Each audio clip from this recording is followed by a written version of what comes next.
நாடாளுமன்ற மக்களவை மற்றும் சட்டப்பேரவை இடைத்தேர்தலில் போட்டியிடும் அம்மா மக்கள் முன்னேற்றக் கழக வேட்பாளர்கள் மாநிலம் முழுவதும் பொதுமக்களின் பேராதரவுடன் பரிசு பெட்டகம் சின்னத்திற்கு ஆதரவு கோரி வாக்கு சேகரிப்பில் ஈடுபட்டுள்ளனர். திருவள்ளூர் தலைமை தபால் நிலையம் அருகே கழக தேர்தல் பணிமனையை பூந்தமல்லி சட்டமன்ற தொகுதிக் கழக வேட்பாளர் திரு டி.ஏ. ஏழுமலை திறந்து வைத்தார்.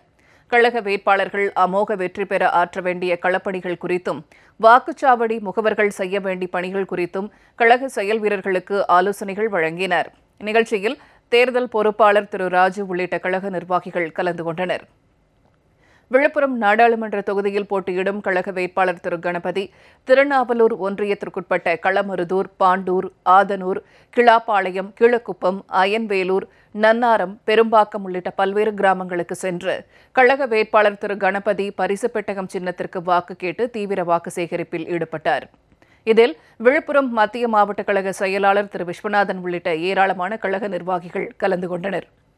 ஆரணி நாடாளுமன்ற தொகுதியில் போட்டியிடும் கழக வேட்பாளர் திரு ஜி. செந்தமிழன் விழுப்புரம் மாவட்டத்தில் உள்ள பென்னகர், பெரும்புகை, காரணேந்தல், இல்லோடு, செல்லப்பிராட்டி, மேல்களவாய், ஆனத்தூர், சேர்விளாகம் உள்ளிட்ட பல்வேறு கிராமங்களுக்கு சென்று பரிசு பெட்டகம் சின்னத்திற்கு வாக்கு சேகரித்தார்.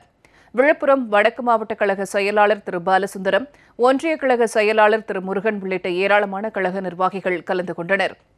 தேனி நாடாளுமன்ற தொகுதி வேட்பாளர் திரு தங்க தமிழ்ச்செல்வன் மற்றும் பெரியகுளம் சட்டமன்ற தொகுதி கழக வேட்பாளர் டாக்டர் கதிர்காமு ஆகியோருக்கு ஆதரவாக திருமதி ஜெயா கதிர்காமு சில்வார்பட்டி, டி. வாடிப்பட்டி, ஏ. வடிப்பட்டி, எருமலை நாயக்கன்பட்டி ஆகிய பஞ்சாயத்துகளில் பரிசு பெட்டகம் சின்னத்தில் வாக்களிக்குமாறு வீடு வீடாக சென்று வாக்கு சேகரிப்பில் ஈடுபட்டார்.